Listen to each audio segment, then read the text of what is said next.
Временно просто послужит тут, и туда потом не могу быть.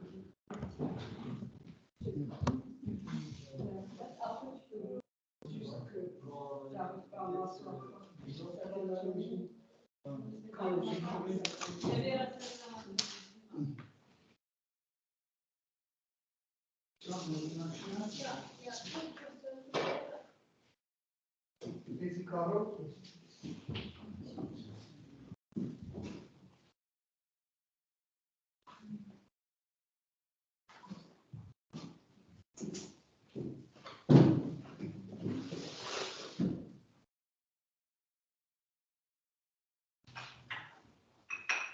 Un peu de ménage.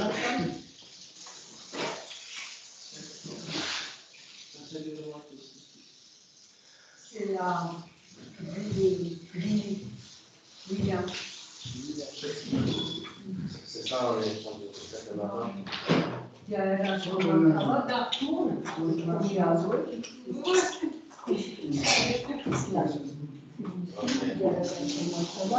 sinon, si on chante Guru Ashtakam, c'est dans notre livre. Akshanda, Guru Ashtakam, tu vas chanter? Pourquoi? Je demande parce que. Cherche les paroles. Je veux les paroles. Si tu chantes, que je donne les paroles. C'est pas ça, sinon, c'est pas tout ça? Non, pas ici, c'est juste le mantra où il récite. C'est le mantra où Majinana, Zinandasya, Hare Krishna et Jaya Ratha. On va chanter ou pas que je. Tu bouges? Non, c'est pas compris. L'autre, oui, un coup. Ah, ok. Guru Ashtakam, Atma, tu te rappelles, c'était sur quelle page? C'est le premier. Le premier, tout premier.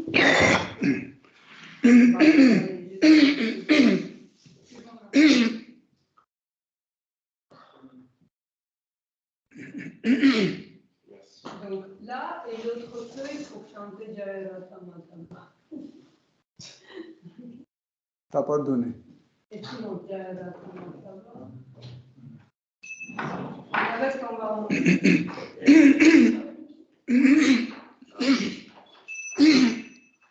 juste tu mets sur un coussin.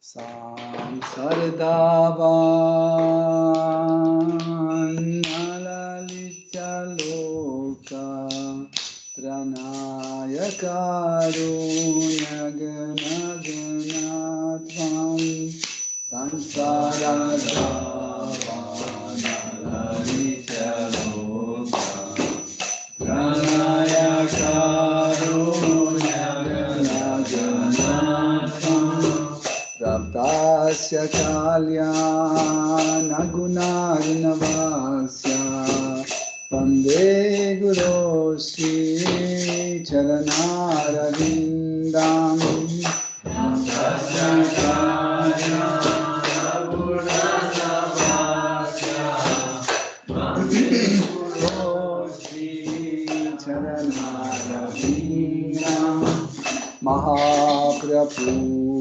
Kirtanandita Gita Vaditramadyan Manasorasena Mahaprabhu Kirtanandita Gita Vaditramadyan Manasorasena Romanchakampa Sutaranga Bhajo Vande Guru Sri Charanarvindam Romanchakampa Sutaranga Bhajo Vande Guru Sri Charanarvindam Shri Graha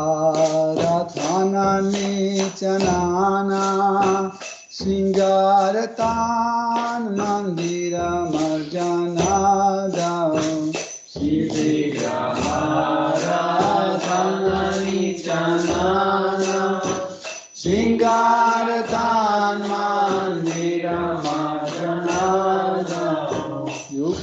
Tasya bhaktam shanyunjatopi Vande Guru Sri Charanarvindam Tasya bhaktam shanyunjatopi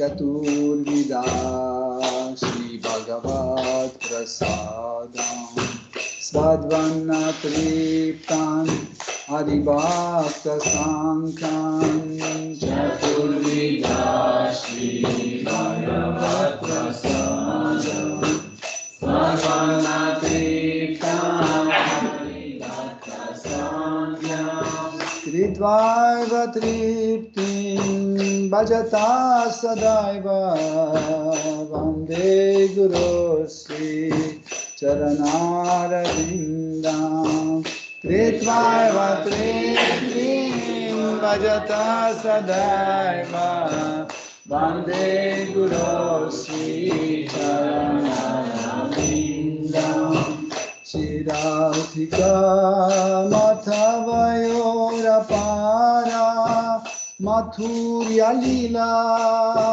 Gunarupanamnam Shirautika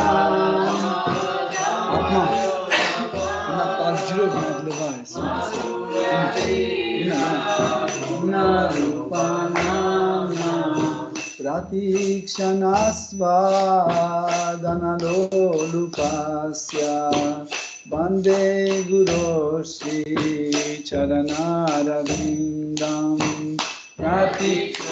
Vale svinna levar, falso, anche stanno a posto, senza brizz, ne assiste. E le sue vanno.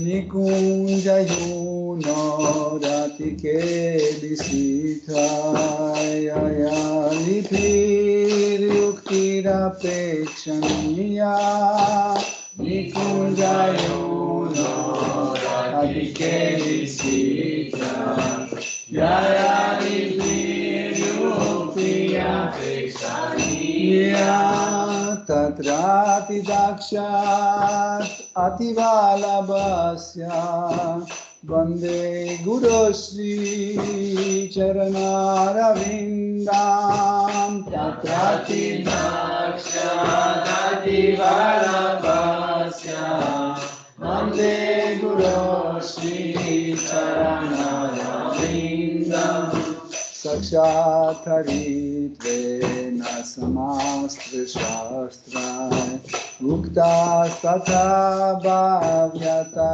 Eva Sabhi Sakshat Haritvena Samastra Shastra Uktas Tatha Bhavyata Eva Sabhi Kintu Prabhorya Priya eva tasya Vande Guru Sri Charanarvindam Kintu Prabhorya Priya eva tasya Vande Guru Sri Charanarvindam Yasa prasadad bhagavat prasada Yasya prasadan nagati kutopi Yasya prasadan bhagavat prasada Yasya prasadan nagati kutopi Jayastu vam stasya shastri santyam Vande Guru Sri Charanarvindam Jayastu vam stasya shastri santyam Vande Guru Sri Charanarvindam Vande Guru Sri Charanarvindam Vande Guru Sri Charanarvindam Vande Guru Sri Charanarvindam Vande Guru Sri Charanarvindam Nama Om Vishnupadaya Krishna Prishtaya Bhutale Srimate Bhakti Vedanta Swami Niti Namine Nama Om Vishnupadaya Krishna Prishtaya Bhutale Srimate Bhakti Vedanta Swami Niti Namine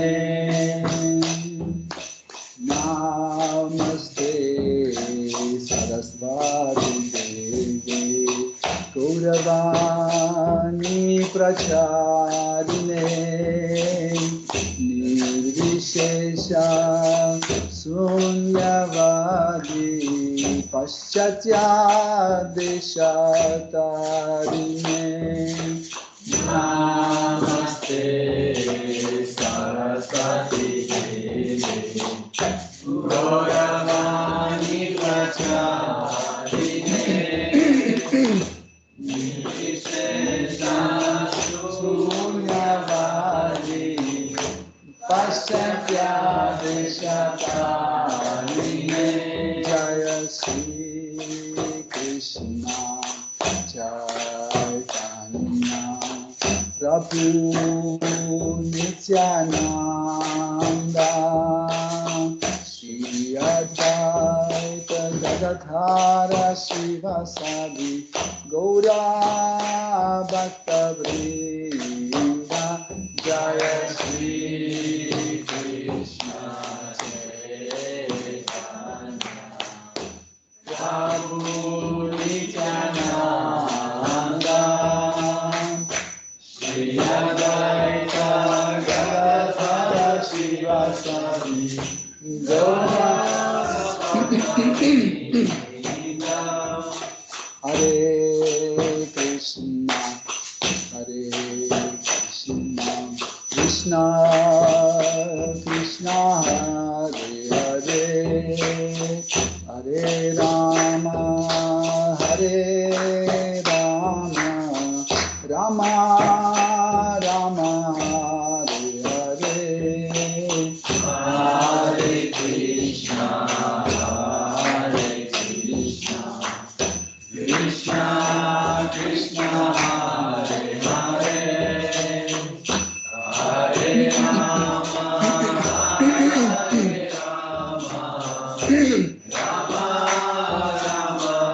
Rama Rama Hare Hare Hare Krishna Krishna Krishna Hare Hare Hare Rama Rama Rama Hare Hare Hare Krishna Krishna Krishna Hare Hare Hare Rama Rama Hare Krishna Krishna Krishna Hare Hare Hare Rama Rama Rama Hare Hare Hare Krishna Krishna Krishna Hare Hare Hare Rama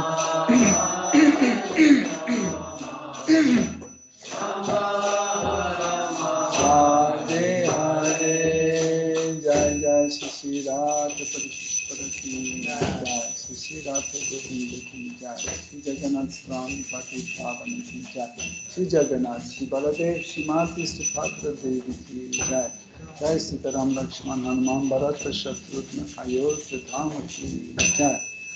Shri Nitai Sachi Sutta Gadadhara Shri Advaita Chandra Gadadhara Shri Vasadi Gaur Bhakta Jai. Shri Gauranga Nitai Gosai Jai Shri Gaur Nitai Jai. Tulsi Maharani Bhakti Devi ki Jai. Shri Nitai Sachi Sutta ki Jai. Shri Lakshmi Narasimha Prahlad Maharaj Shri Sudarshan Chakra ki Jai. Saraswati Devi ki Jai. Shri Guru Parampara ki Jai. Turklava Devata Santa. Om Ajnana Timirandasya Jananjana Shalakaya Chakshurun Militam Yena Tasmai Shri Gurave Namaha Shri Chaitanya Mano Bhishtam Stapitam Yena Bhutale Swayam Rupa Kadamayam Dadati Swapadantikam Vandeham Shri Guru Shri Yuta Padakamalam Shri Gurum Vaishnavanscha Shri Rupam Sagrajatam Sahagana Raghunatham Vitam Tam Sajivam Sadvaitam Savadutam Parijana Saitam Krishna Chaitanya Devam Shri Radha Krishna Padam Sahagana Lalita Shri Shakham Vitamscha Hey Krishna Karuna Sindhu Dina Bandhu Jagatpate Gopesha Gopika Kanta Radha Kanta Namostute Tapta Kanchana Gaurangi Radhe Vrindavaneshwari Vrishabhanu Sutte Devi Pranamani Hari Priye Vancha Kalpatarubhyascha Kripa Sindhubhya eva cha Patitanam Pavanebhyo Vaishnavebhyo Namo Namaha Nama Om Vishnu Padaya Krishna Prishtaya Bhutale Shrimate Bhaktivedanta Swami Niti Namine Namaste Saraswati Deve Gauravani Pracharine Nirvishesha Shunyavadi Paschatya Deshatarine Jai Shri Krishna Chaitanya Prabhu Nityananda Shri Advaita Gadadhara Shivasadi Gaura Bhakta Vrinda Hare Krishna Krishna Krishna Hare Hare Hare Rama Rama Rama Hare Hare Hare Nama Eva Kevalam Kalunasteva Nasteva Gatiranyataham Om Namo Bhagavate Vasudevaya Om Namo Bhagavate Vasudevaya. Om Namo Bhagavate Vasudevaya Om Namo Bhagavate Vasudevaya. Om Namo Bhagavate Vasudevaya Om Namo Bhagavate Vasudevaya. Hare Krishna, chers dévots, nous continuons nos études de Srimad Bhagavatam, 4e chant, 24e chapitre, à partir du verset 66. Pramatam uccairiti kritya chintaya pravrithalopam vishayeshu lalasam tvam apramatta sahasabhi padyase shulili hano irakum antakaha. Traduction. Ô Seigneur, tous les êtres vivants en ce monde, comme pris de folie, ne pensent qu'à échafauder divers projets, et ils sont constamment accaparés par toutes sortes de désirs. Ceci est le fruit d'une avidité sans frein. La convoitise à l'égard de la jouissance matérielle existe toujours chez l'être vivant, mais ta grâce se tient continuellement en éveil. Au moment opportun, tu le frappes tout comme un serpent s'empare d'une souris et l'avale sans peine. L'honneur est porté par sa divine grâce Bhaktivedanta Swami Prabhupada. Tous les êtres éprouvent de la convoitise et élaborent divers projets en vue des plaisirs matériels. Du fait de cette convoitise, on considère que l'être vivant est frappé de folie. Selon la Bhagavad Gita, 3e chapitre, verset 27, sous l'influence des trois gunas, l'âme égarée par le faux ego croit être l'auteur de ses actes, alors qu'en réalité, ils sont accomplis par la nature. Tout est régi par les lois de la nature, et celles-ci sont dictées par Dieu, la personne suprême. Les athées ou les hommes de peu d'intelligence ignorent cette vérité. Ils sont occupés à échafauder leurs propres plans et les grandes nations se préoccupent d'étendre leurs empires. Nous savons pourtant que, dans le cours du temps, de nombreux empires ont vu le jour, puis se sont effondrés. Bien des familles aristocratiques ont également été créées par des hommes poussés par cette passion aveugle, mais nous avons pu constater que ces familles et ces empires ont tous été anéantis avec le temps. Néanmoins, les sots que sont les athées ne reconnaissent toujours pas l'autorité suprême du Seigneur. Merci.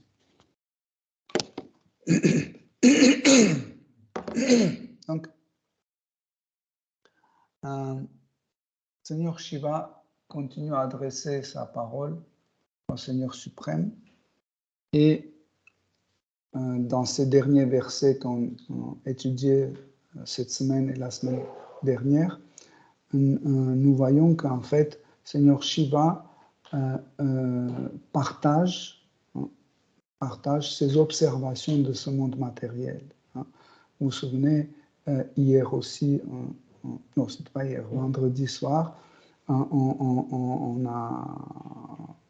a vu aussi, comme Seigneur Shiva a dit, qu'en fait, les gens n'arrivent pas à comprendre que, en fait, ton autorité dans ce monde, dans le monde matériel, soit dans le monde spirituel, ton autorité est sans limite. Et souvent, ils doutent. Pourquoi? Parce qu'ils ne connaissent pas bien ni le monde matériel, ni le monde spirituel.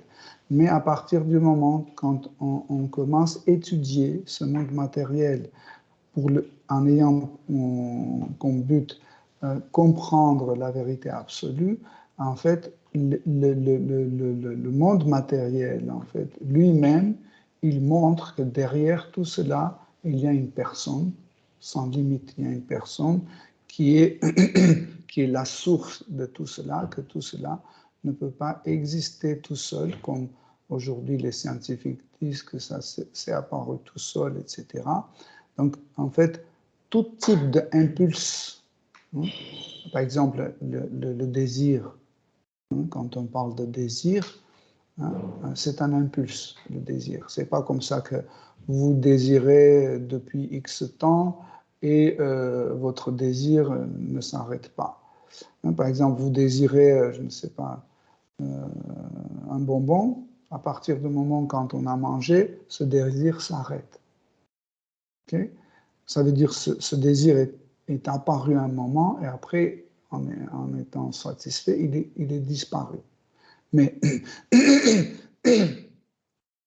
cette apparition, ce désir, en fait, dépend de la personne. Par exemple, moi, je veux un bonbon, vous ne voulez pas. Pourquoi? Parce que nous ne sommes pas la même personne. Nous sommes des personnes différentes. Et nous devons comprendre que le désir, désirer, c'est une faculté d'une personne. Donc ça veut dire voir ce monde aussi harmonieux dans cette diversité incroyable, nous devons absolument venir par la logique, par l'observation, nous devons arriver à une certaine conclusion que derrière tout cela, il y a une personne qui désire, ou encore plus, des personnes qui désirent des choses différentes. Regardez, tous nos corps sont composés de la même matière, des mêmes éléments. Mais pourquoi nous sommes différents?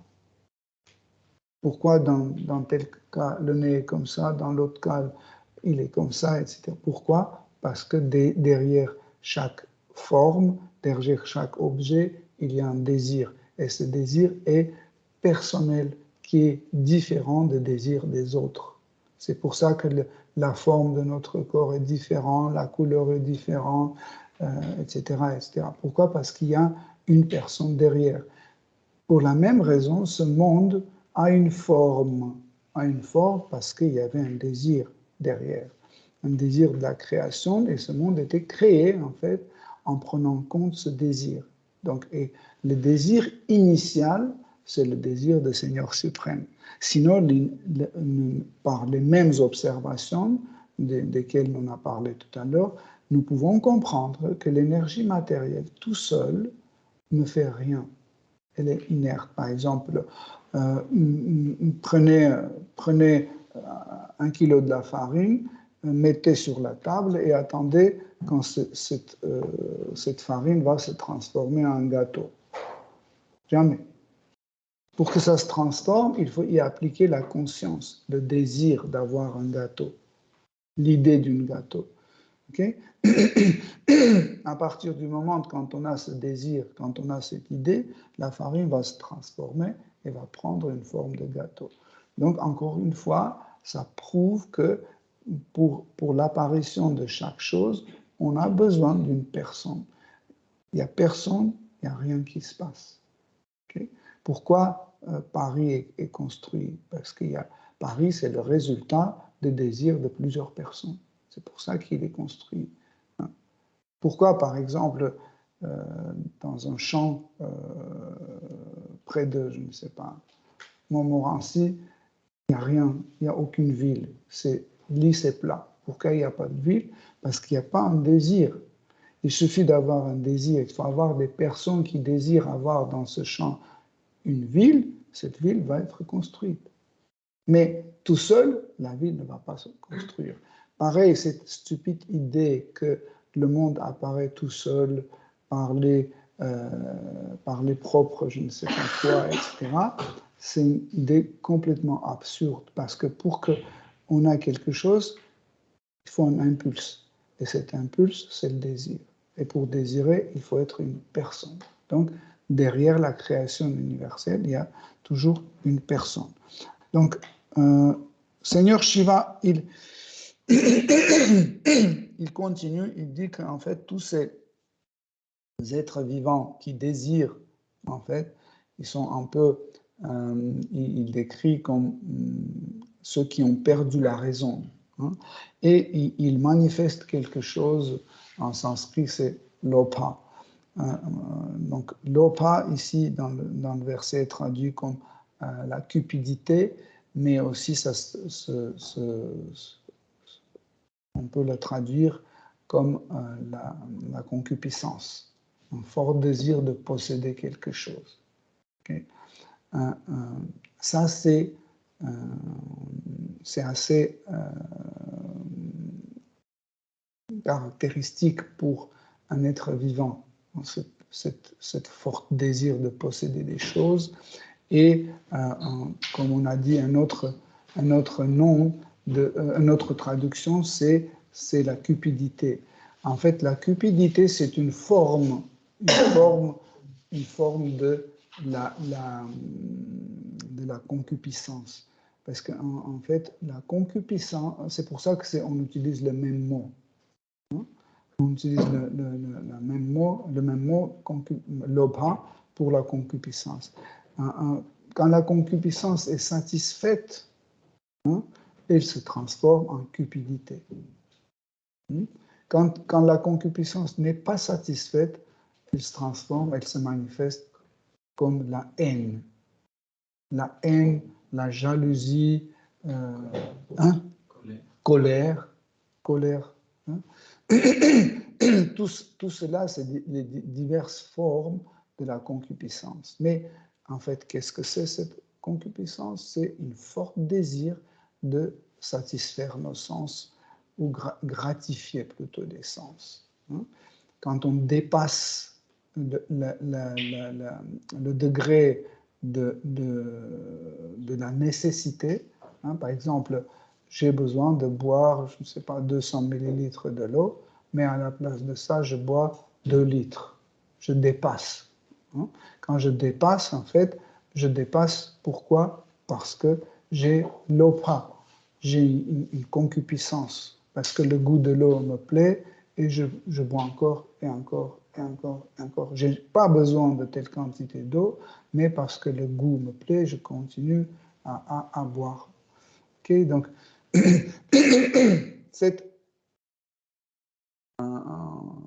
la cause de cette cupidité est Rajaguna, la qualité de passion. En fait, qu'est-ce que c'est cette qualité de passion? En fait, passion, c'est dans le mot de passion, il y a certaines nuances qu'on doit comprendre. En fait, la passion, c'est quelque chose qui nous prend et qui ne nous lâche pas. Mais c'est un état, c'est un sentiment qui nous prend, qui nous commence à nous posséder et qui ne nous lâche pas. Ça, c'est la passion. Okay? Et en fait, pourquoi nous maîtrisons en fait nos sens pour que ça ne tombe pas sous l'influence de la passion? Pourquoi? Parce que quand nous sommes sous l'influence de la passion, la vie spirituelle, notre pratique de sadhana bhakti devient très très difficile. Hein? Imaginez que vous prenez la Bhagavad Gita ou Srimad Bhagavatam pour étudier et vous êtes déjà dans un état prise par, je ne sais pas, par le désir d'avoir une relation sexuelle, par exemple. Vous lisez, Krishna dit, je suis le goût de l'eau, etc. Mais dans la tête, il y a toujours ce désir qui tourne. Il dit, il faut que tu lui écrives quelques mots pour qu'elle ne t'oublie pas. Il faut que tu l'invites ce soir dans un café pour parler. Puis, il faut que tu fasses... Mais tu es en train de lire, mais en fait, ce désir, en fait, cette concupiscence, en fait, cet état ne nous lâche pas. Donc, tous les grands sages, tous les grands pratiquants de la spiritualité, tout le monde dit que, en fait, pour réussir à contrôler les sens, il faut le faire avant qu'ils se mettent en excitation. Parce qu'à partir du moment quand les sens sont excités, c'est impossible de les arrêter, quasi impossible, presque impossible de les arrêter. Pourquoi? Parce que, regardez, tous nos sens agissent sous la direction du mental. Le mental est contrôlé par l'intellect. Et l'intellect est contrôlé par le faux ego. Okay? Donc, quand nos sens sont excités, en fait, cette excitation, en fait, remonte au niveau du mental. Qu'est-ce que ça veut dire? C'est que le mental reçoit plus d'informations qu'il peut traiter. C'est ça l'excitation mentale. Quand vous recevez plus d'informations que le mental peut traiter. Ça peut être, qu'est-ce que c'est cette information? Cette information peut venir comme un goût, ça peut être comme un toucher, ça peut être comme un son, ou comme vision, etc. Donc, et en fait, dès qu'il y en a plus que vous pouvez traiter, ou le mental peut traiter, tout de suite, il y a une excitation mentale. Cette excitation mentale, en fait, empêche le mental de connecter notre intellect. Donc, c'est la perte de mémoire qui est écrite dans la Bhagavad Gita. Donc, cette perte de mémoire arrive quand le mental devient trop excité. Hein, donc, la cause d'excitation, nous avons bien expliqué. Donc, et quand cette mémoire est perdue, quand l'intellect n'est plus en contact avec le mental, donc le contrôle du mental se passe à travers l'intellect. Mais quand l'intellect n'est plus là, ça veut dire que l'intellect ne participe plus à ce processus, donc nous ne pouvons plus contrôler nos sens. Okay? Donc, qu'est-ce qu'il faut faire? Il faut, un transcendentaliste, chaque jour, chaque heure, il doit en fait contrôler ses sens. Ce n'est pas comme ça que tu dois attendre que les sens soient excités, après tu essaies de les contrôler. Non. Justement, l'idée de contrôle, c'est de ne pas laisser les sens être dans l'excitation. C'est ça le vrai contrôle. OK? Donc, comment on fait? Par exemple, je sais que si je mange 3 cuillères de confiture, ça va. 4e cuillère fait toujours une excitation. Okay? Donc, quand je suis arrivé à troisième cuillère, donc tout de suite, mon intellect doit faire tin, tin, tin, tin. C'est quand on oublie, oui, une alarme, quand on oublie de mettre la ceinture dans la voiture, tin, tin. De la même sorte, dès que j'arrive à troisième cuillère, il y a une prévention, tin, tin. Je dois tout de suite dire, là, pas de quatrième cuillère. Pas de quatrième cuillère parce que quatrième cuillère, ça veut dire tu ne vas plus contrôler ta langue. OK? Là, on a réussi à contrôler nos sens. Mais si on n'a pas ce système alarme placé en nous pendant plusieurs fois, que chaque fois on a arrêté, on a dit peut-être cette fois-ci, quatrième va passer. Chaque fois on essaie, non? Bon, cette fois, voilà.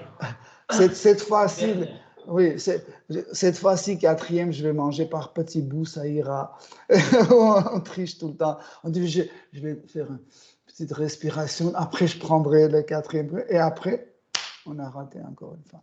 Donc, par l'expérience, on comprend que la quatrième cuillère est inutile. Donc, à partir du moment quand on est arrivé à troisième, donc il faut arrêter. Il y a de l'excitation externe aussi. Oui, pareil. Dans la Bhagavad Gita, en fait, cette excitation qui vient de l'extérieur, comment lutter contre ça, Krishna dit dans la Bhagavad Gita en donnant l'exemple de la tortue. Dès que la tortue voit le danger, elle entre ses membres de corps dans son... rentre ses membres dans le carapace. Comme ça, elle est protégée. Ça veut dire, elle ne voit pas l'objet d'excitation, elle ne sent pas l'objet d'excitation, on ne touche pas l'excitation. Par exemple, si un garçon voit une jolie fille dans la rue, s'il continue à la regarder comme ça, bien sûr que l'excitation va continuer. Qu'est-ce qu'il faut faire? Juste tourner la tête et regarder l'église. Par exemple. Ou l'entrée de métro, tu vois, où c'est écrit métropolitaine. Finalement, ça c'est très joli. C'est fait en fin du 19e siècle et ça, c'est le style de Art Nouveau. Comme ça. Par exemple, une relation toxique inévitable. Oui. Et là, aussi. Il ne faut pas juste regarder ou éviter la personne. Oui, par exemple, vous entrez dans un train, dans un wagon qui est bondé de passagers, et il y a une Mataji qui a mis tellement de parfum que tout le monde s'étouffe. Tu vois? OK? Donc ça provoque une excitation ou un dégoût. Pareil, c'est la même chose.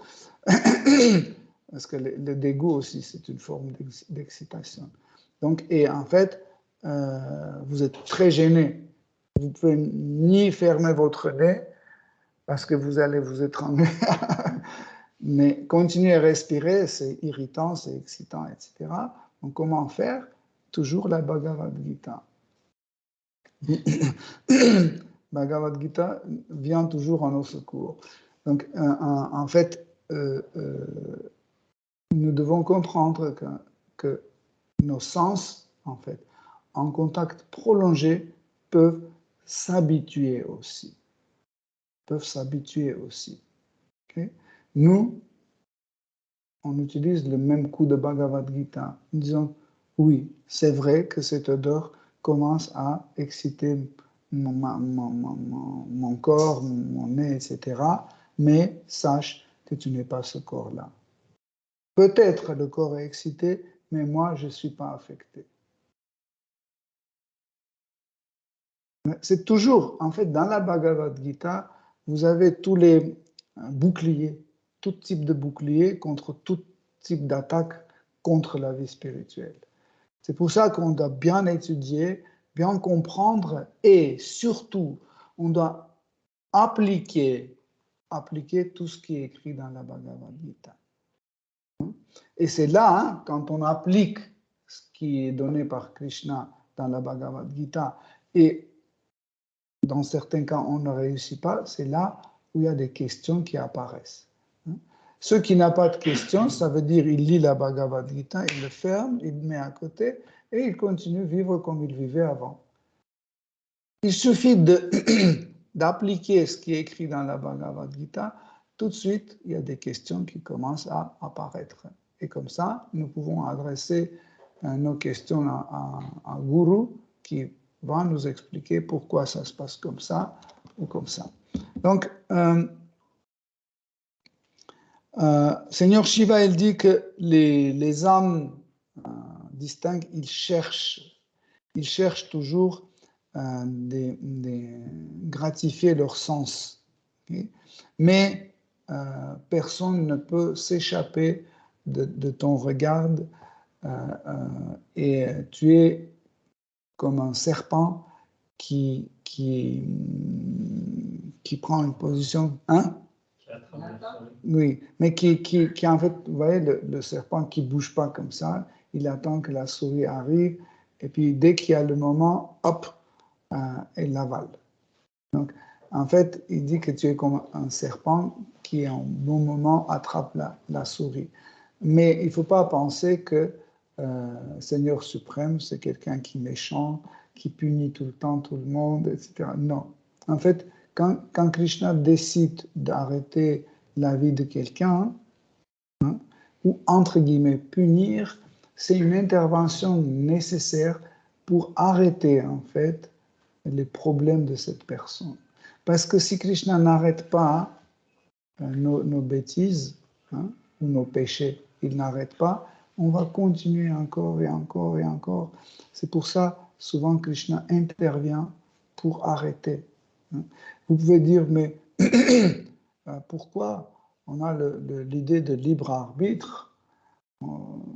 Si je veux faire des péchés, laissez-moi faire les péchés. Il n'a pas le droit d'arrêter mes péchés. Je suis libre. Vous avez dit aussi que chaque personne est libre de le faire, etc. Ok, chaque personne est libre de le faire, mais chaque personne, ça veut dire et toi, et moi, et Krishna aussi. C'est pas comme ça que nous avons libre arbitre. Nous avons la possibilité d'agir d'une façon librement, et Krishna n'a pas le droit. Lui aussi, il a le droit d'agir de la même façon. C'est pas comme ça que nous, on réclame la liberté et Krishna est privé de liberté. Non, Krishna aussi a ses libertés. Mais la liberté de Krishna, personne ne peut en fait annuler ou influencer la liberté de Krishna. Mais la liberté de Krishna est un peu différente de notre liberté. Parce que notre liberté a une certaine distance, certaine mesure. Hein. Le Srimad Bhagavatam dit que la liberté de n'être vivant ressemble à la liberté d'une vache qui est attachée à l'arbre. Donc, et sa liberté mesure la longueur de cette corde par laquelle elle est attachée. Si la corde est plus longue, on pense qu'on est plus libre. Si c'est court, on est moins libre. Mais en fait, la liberté, la compréhension de liberté est beaucoup plus profonde.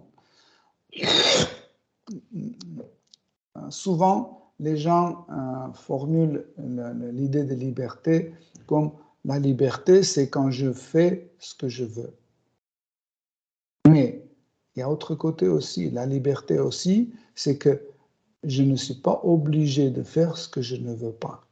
Ça aussi, c'est la liberté. Donc, mais en étudiant les livres sacrés, nous comprenons qu'en fait, les êtres vivants dépendent l'un de l'autre. Ma liberté dépend de votre liberté. Votre liberté dépend de ma liberté. Ok? Et bien sûr, tout dépend de la liberté de Krishna. Ok? Donc, la vraie liberté, où ce principe, je fais ce que je veux et je ne fais pas ce que je ne veux pas faire, la vraie liberté se manifeste seulement quand nous arrivons sur la plateforme de Prema Bhakti, hein, quand on retrouve notre rasa, notre éternelle relation avec Shri Krishna dans notre rasa, dans notre type d'amour avec Shri Krishna. Qu'est-ce que cela veut dire? Si, par exemple, par mon rasa, j'ai le sentiment envers Krishna, un sentiment d'un ami, okay? Donc je peux être son ami. Je peux manifester mes paroles d'un ami, mes actes d'un ami, la position d'un ami, etc. Okay? Si je suis quelqu'un qui sent des sentiments parentaux vers Krishna, personne ne peut m'empêcher de le faire. Ça va tout de suite. Ça, c'est la catégorie que je fais ce que je veux. Et aussi, je ne vais pas faire ce que je ne veux pas faire. Ça, c'est que, en fait,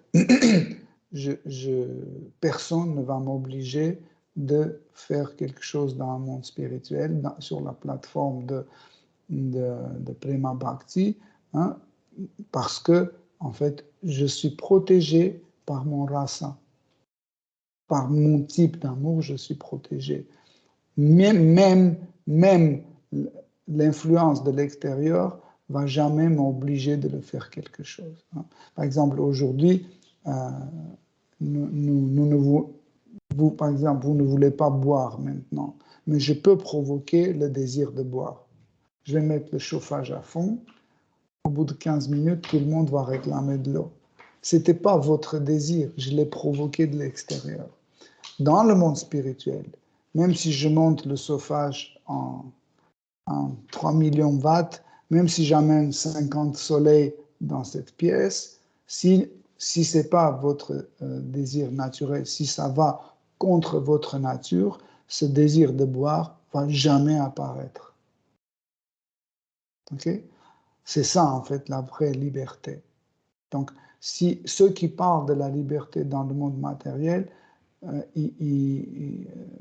Srimad Bhagavatam dit qu'ils ont perdu la raison, parce que la liberté dans le monde matériel est toujours limitée.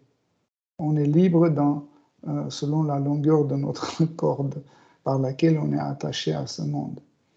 Donc la liberté va s'arrêter toujours quelque part. Pour cette raison, nous ne cherchons pas la liberté dans ce monde matériel, nous cherchons la liberté dans le monde spirituel. Tu peux lire le verset suivant.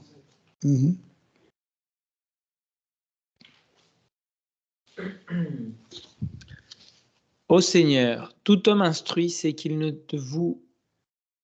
Pardon, oui. Ô Seigneur, tout homme instruit sait que s'il ne te voue pas son adoration, toute sa vie est vouée à l'échec.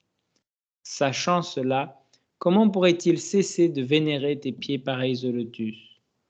Même Brahma, notre Père et Maître spirituel, t'a voué un culte sans la moindre hésitation, et les 14 Manus ont marché sur ses traces. Le verset suivant.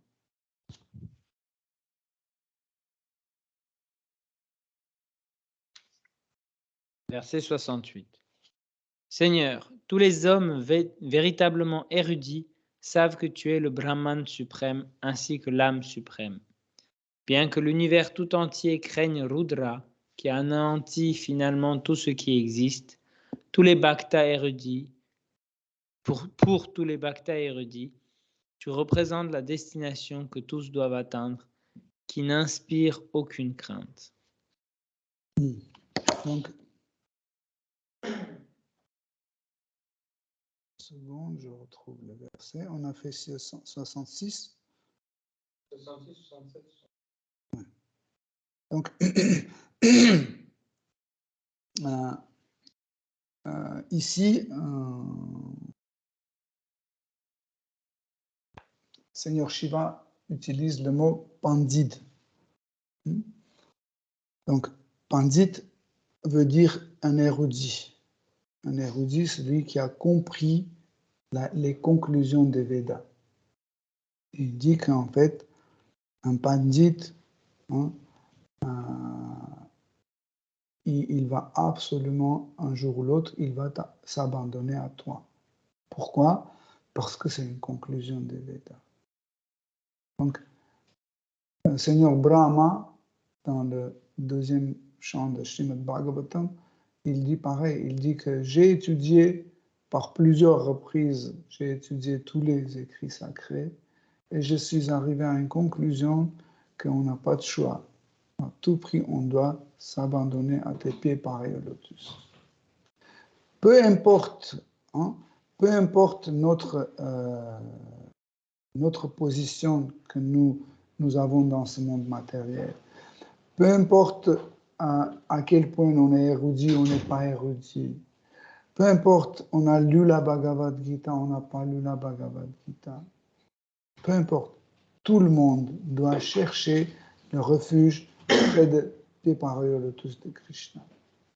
C'est pas comme ça que moi je suis pauvre et faible, donc je trouve un refuge près des paroles lotus de Krishna.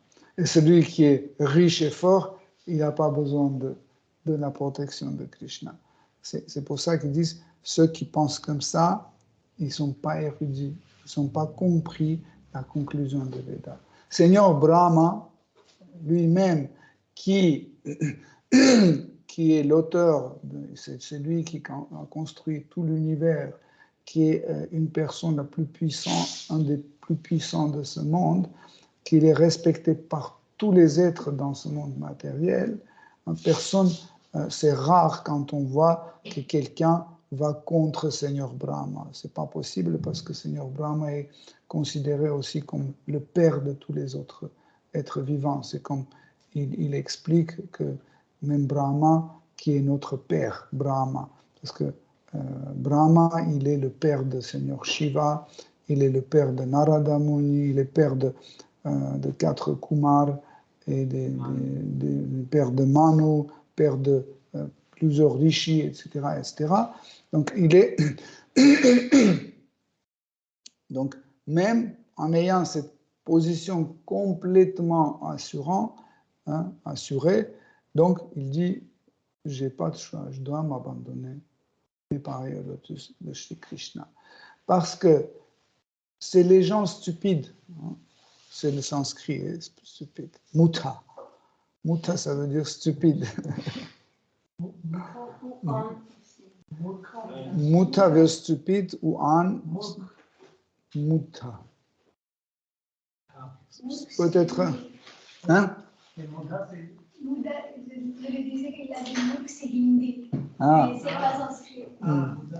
Muta, c'est stupide.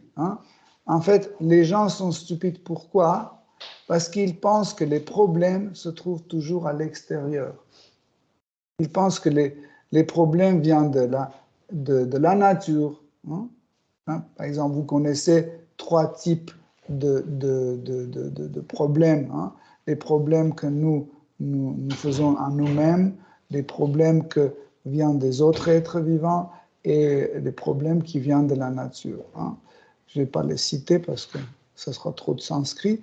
Okay? Mais ils sont tellement stupides qu'ils ne comprennent pas que toujours il y a des problèmes qui viennent de nous, de notre perception de soi, de notre perception des autres choses.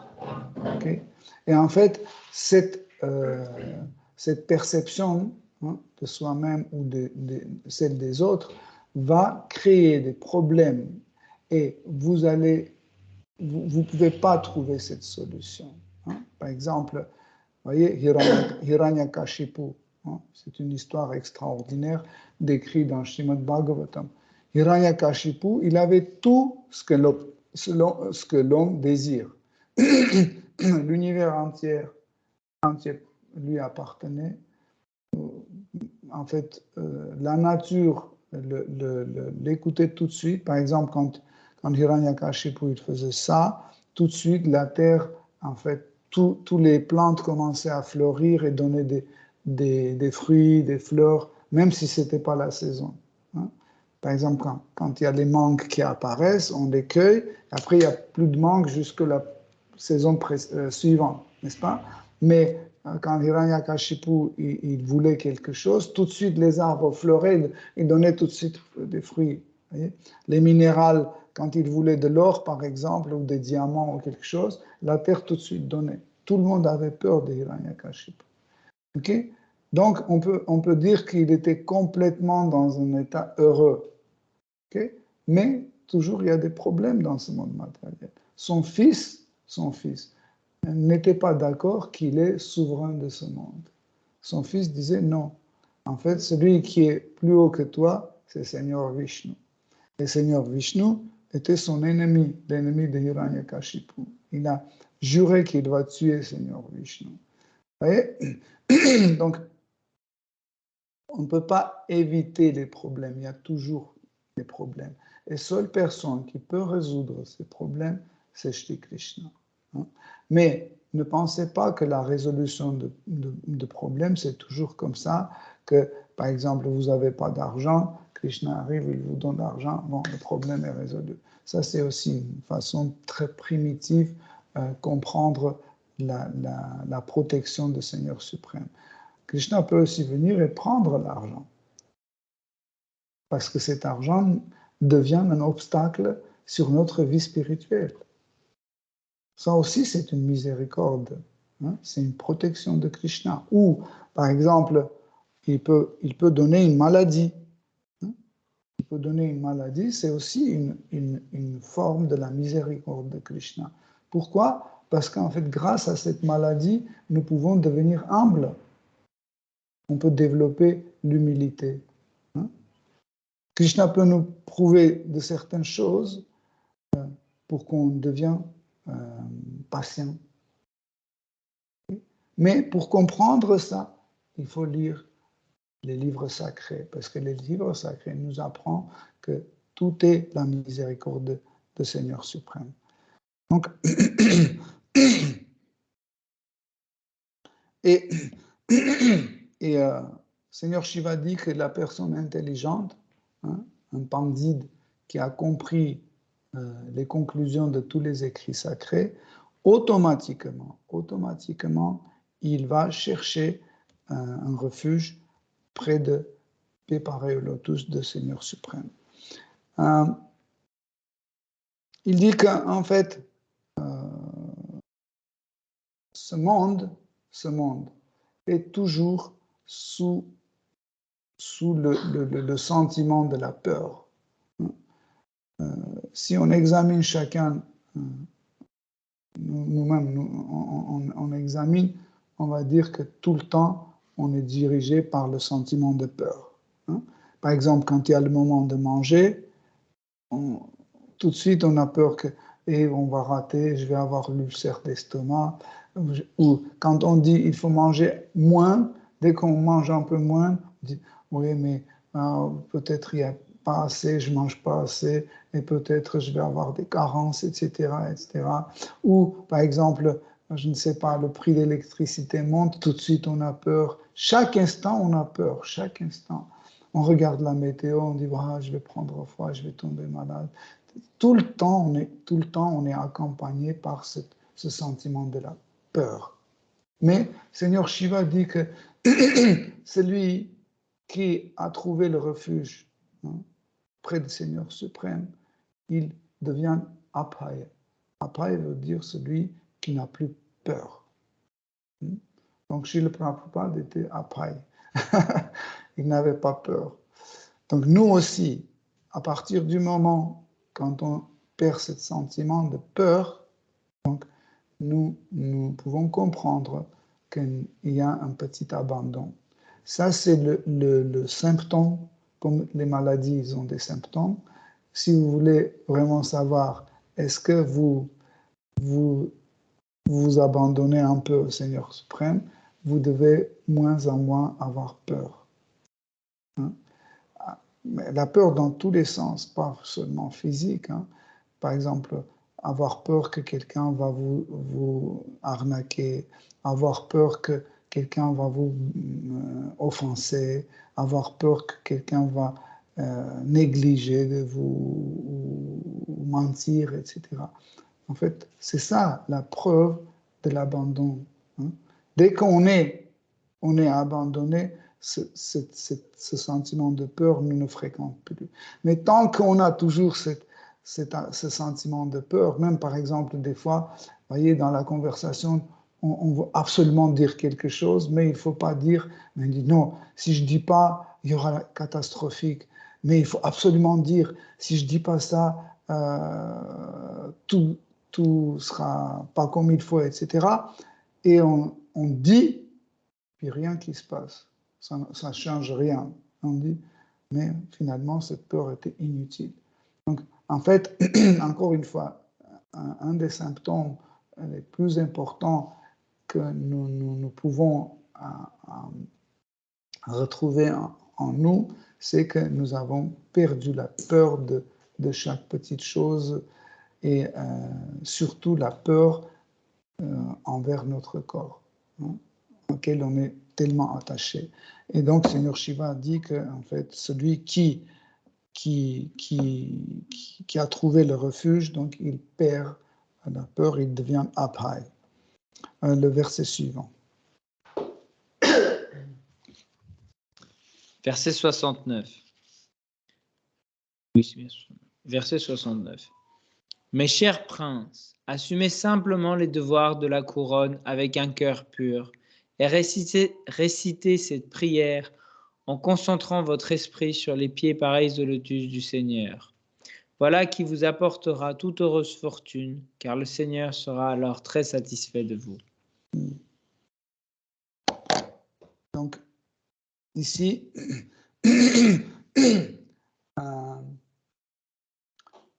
Seigneur Shiva, qui a adressé tout à l'heure ses prières à Seigneur suprême devant les 10 prachetas, 10 frères, 10 princes, pour leur enseigner à travers ses prières. Maintenant, il enseigne à travers les instructions directes. Donc, vous vous souvenez qu'on a dit en fait aussi les prières de gourou, c'est aussi une forme d'instruction. Mais là, concrètement, il dit que vous devez accomplir votre devoir. Donc, quand il dit accomplir votre devoir, il s'agit de Varnashrama Dharma et Sanatana Dharma. Donc, le Varnashrama Dharma, c'est notre devoir qui est lié à notre corps grossier et corps subtil. Hein. C'est le devoir selon notre Varna. Hein. Nous devons accomplir notre devoir comme Shudra ou comme Vaishya ou comme Kshatriya ou comme Brahmana. Et aussi, nous devons accomplir notre devoir selon notre ashrama. Si je suis brahmachari, j'ai les devoirs de brahmachari, ou devoir de sannyas, devoir de grihastha, ou devoir de vanaprastha. Mais tous ces 8 types de devoirs concernent le corps grossier et corps subtil. Hein. Par exemple, si je nais comme un chien, je n'ai pas de système de Varnashrama. Automatiquement, ça ne me concerne pas. Je n'ai pas de devoir. Je n'ai plus de devoir. Okay? Si je nais comme, je ne sais pas, comme une plante, je n'ai plus de devoir dans le système de Varnashrama Dharma. En fait, le système de Varna et Ashrama est pour l'homme. Pourquoi? Parce que l'homme a la capacité d'avoir un intellect sans limite, peut toujours repousser les limites de sa conscience, qui sort des cadres de l'identification avec ce corps. Tandis qu'un chien ou un chat ou autre, ils sont limités par la perception de soi. Ils ne peuvent pas pousser. Par exemple, nous pouvons accepter que dans la vie suivante, je peux devenir une femme ou une courgette. Je peux accepter ça. Pourquoi? Parce que j'utilise mon intelligence qui a déjà une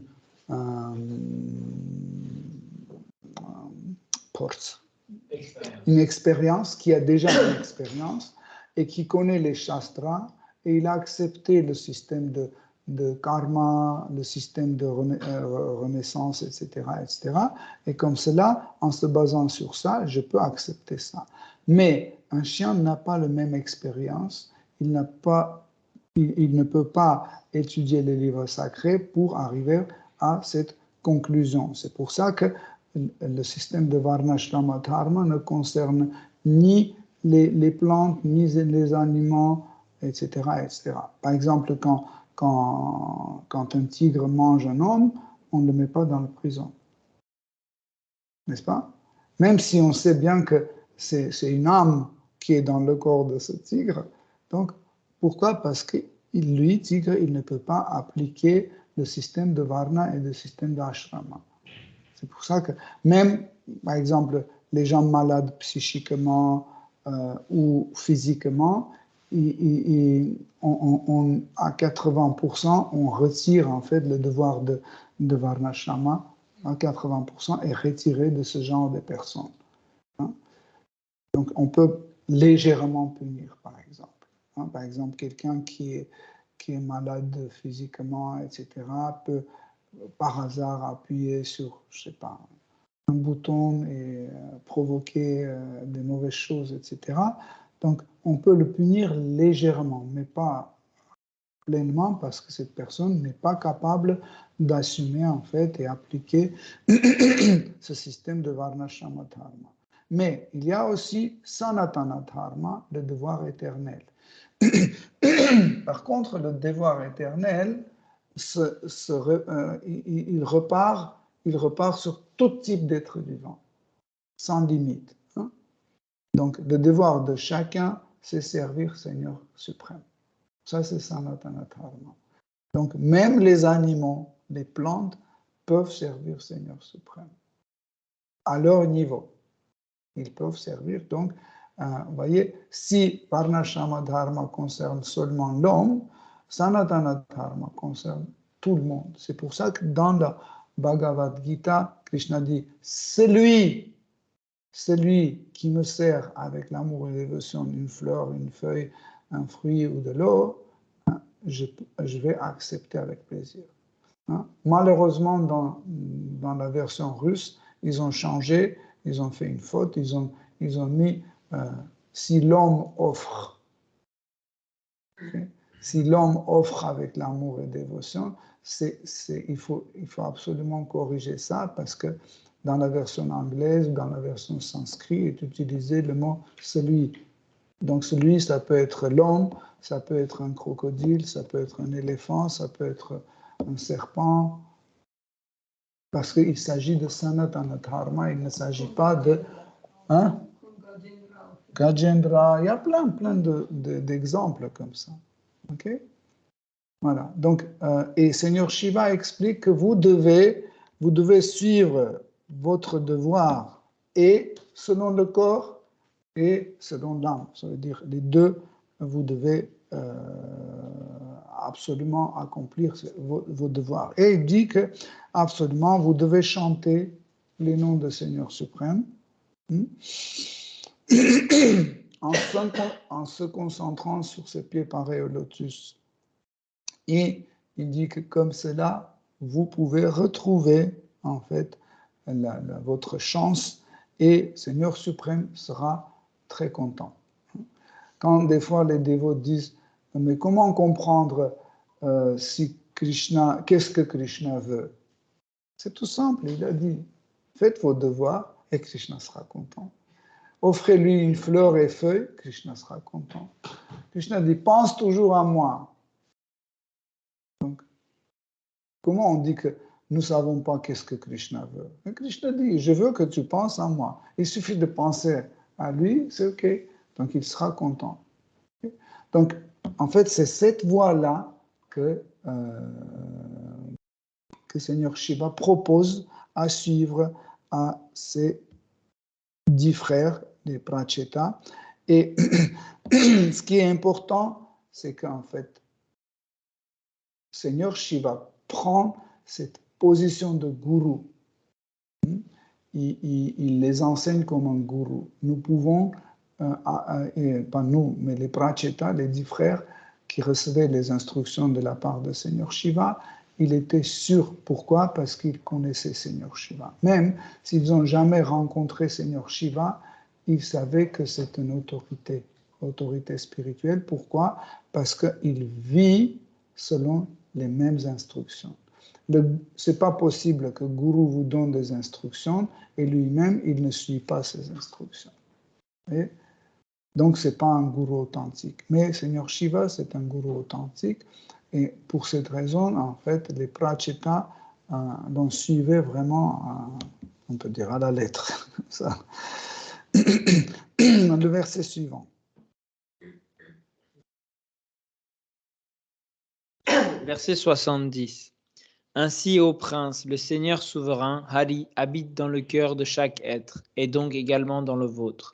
En conséquence, chantez ses gloires et méditez toujours sur lui. Le suivant. Verset 71. Cher prince, dans cette prière, j'ai esquissé la voie du yoga qui consiste à chanter les saints noms. Gardez tous cet important stotra dans votre cœur et faites le vœu de le retenir afin de devenir de grands sages. Agissant en silence comme les sages, suivez cette méthode avec soin et vénération. Merci. Donc,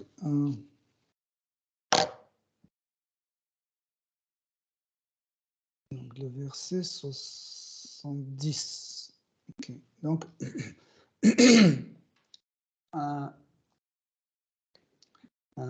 ici, dans ces versets, Seigneur Shiva enseigne, il dit que, en fait, il n'y a aucune nécessité d'aller chercher Seigneur suprême quelque part ailleurs. Il est dans votre cœur. Et comme cela, vous pouvez adresser votre parole, votre service directement. Il y a quelques jours, nous avons parlé de notre adoration d'un autel. Okay? On a dit que ce n'est pas seule forme d'adoration et ce n'est pas absolument, et ce n'est pas obligatoire. Par exemple, voyez, les Pracheta, ils n'ont pas amené un autel au bord du lac. Ils étaient comme ils sont arrivés sans rien pour faire les austérités. Et en fait, Seigneur Shiva explique qu'en fait, chaque être vivant a un autel dans son cœur. Et sur cet autel réside éternellement Seigneur Shiva, Seigneur Krishna. Il réside toujours sur cet autel. Et nous pouvons lui adresser notre adoration en direct. On n'a pas besoin que ça soit extériorisé absolument. Okay? Parce qu'en réalité, même quand vous avez l'autel chez vous et vous faites votre adoration, etc., en réalité, la perception du Seigneur suprême, dans tous les cas, ça se passe à l'intérieur de nous. Toutes les émotions que nous sentons, ce n'est pas devant nous, ces émotions sont en nous. Okay? Donc, et Seigneur Shiva donne cette méthode et il explique qu'en chantant le Saint-Nom, vous faites aussi un service, en chantant le nom de Seigneur suprême. En méditant sur ces pieds pareils au lotus, vous faites aussi un service. En fait, tout ce qui est canalisé comme action, comme pensée, comme offrande, etc. Tout ce qui est canalisé vers Seigneur suprême en ayant un seul but, lui faire plaisir, c'est le système de bhakti. Donc, il y a plusieurs types de yoga, mais le système de bhakti yoga a l'avantage de satisfaire Seigneur suprême.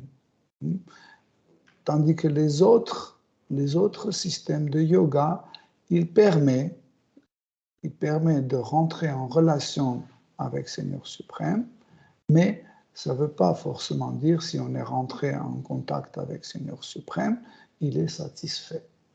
Parce que le mot yoga, juste le mot yoga, n'assure pas l'idée de satisfaction de Seigneur suprême. Le mot yoga signifie le lien, qu'on rentre en lien avec l'absolu. On rentre en lien avec l'absolu. Mais ça ne veut pas dire qu'il suffit de rentrer en contact avec le Seigneur suprême sera content. Par exemple, un yogi mystique qui médite sur la forme de Paramatma dans son cœur, okay, ça ne veut pas dire absolument, quand il est rentré en contact, il commence à contempler le Paramatma, ça n'assure pas que Krishna est à tout prix content de lui. Non, pas forcément. Hein? Tant qu'il n'y a pas de bhakti, il n'y a pas de satisfaction du Seigneur suprême. Et pour ça, en fait, Seigneur Shiva explique que la seule façon de satisfaire Krishna, c'est faire tout, chanter, faire d'austérité, servir, écouter, glorifier, etc. Il faut faire tout cela avec un seul but, de lui faire plaisir. Ce que ça veut dire, le bhakti yoga. Tous les autres types de yoga, Ashtanga yoga ou autre yoga, c'est toujours yoga. Ça va nous amener à une certaine connexion avec Seigneur suprême. Mais cela ne veut pas dire que absolument ça va nous créer une sorte de liaison de bhakti.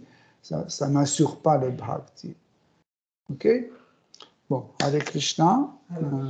Si vous avez des questions, des commentaires.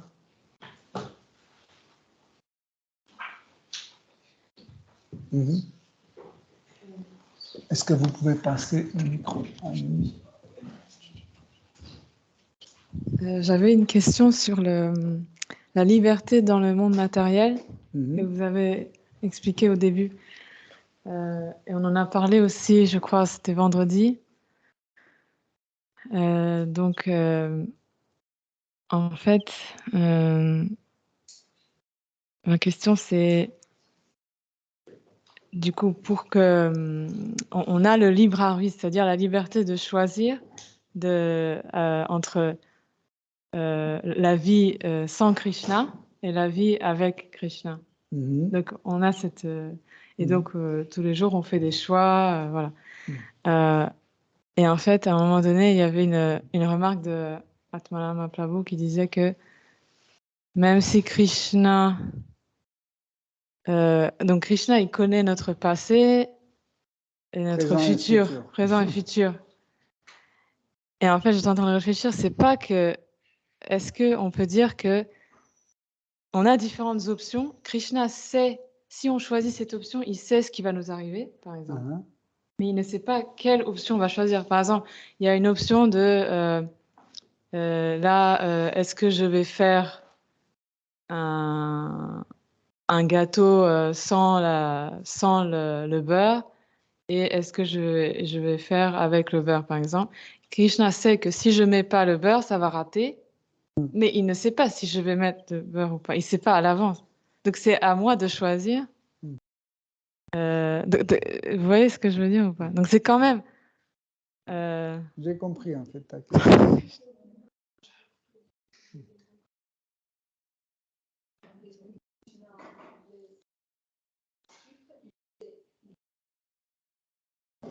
Non, en fait, il ne sait pas quel choix on va faire. Est-ce que Krishna... Il ne sait pas. Ouais. Je sais pas. Je vais expliquer. En fait,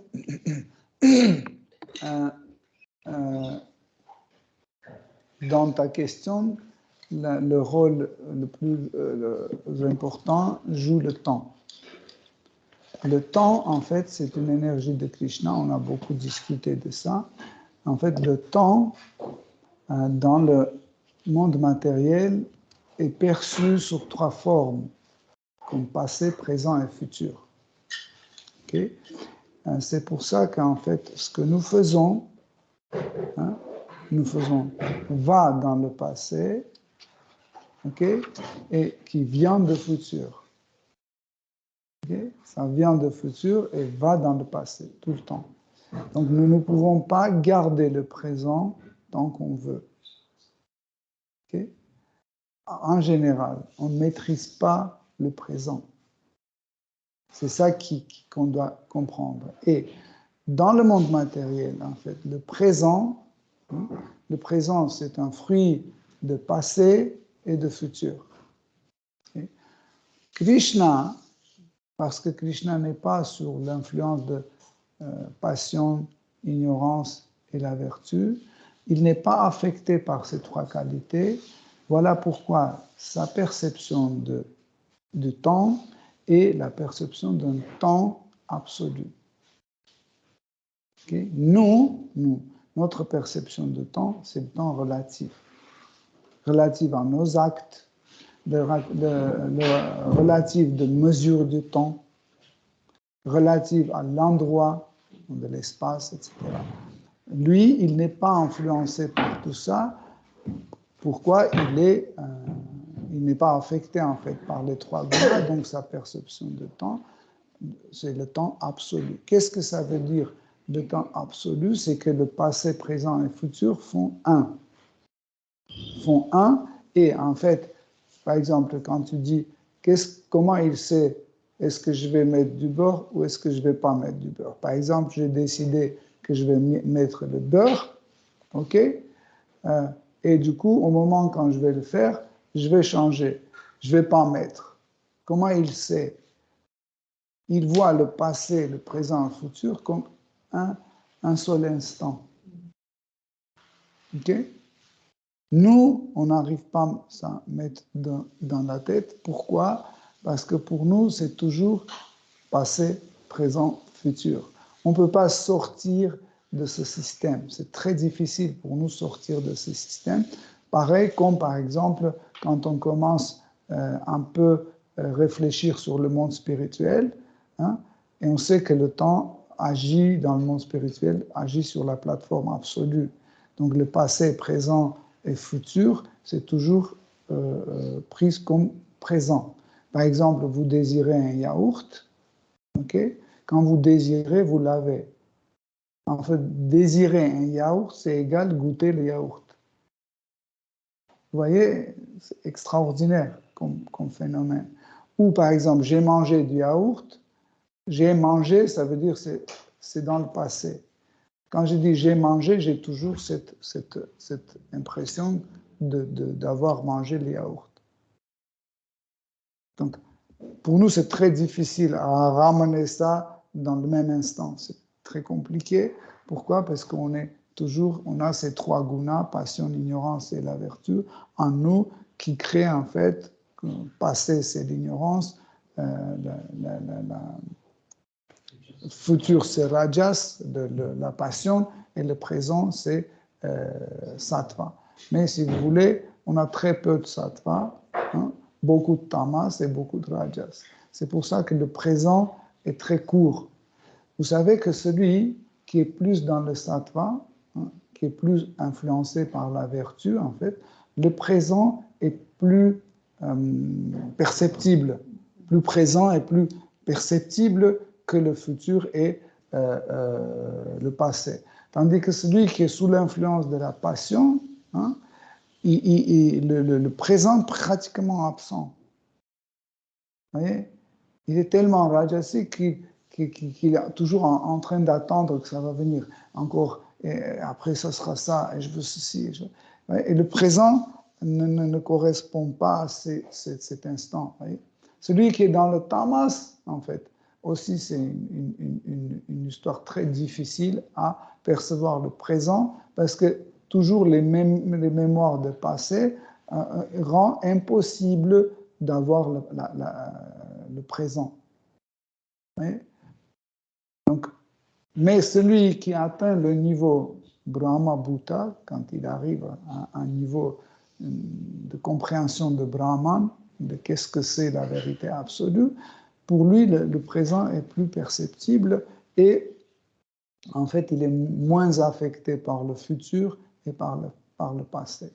Donc, Krishna, il est branché, comme on a dit, quand on dit Krishna se trouve dans le cœur de chaque être vivant, ça veut dire qu'il est branché sur tous nos sens. Je vois, il voit. Je goûte, il goûte. J'entends, il entend. C'est pas comme ça que je vois, après je vais dire, tu sais, Seigneur suprême, j'ai vu ceci, j'ai vu cela. J'ai vu cette fleur rouge. Non.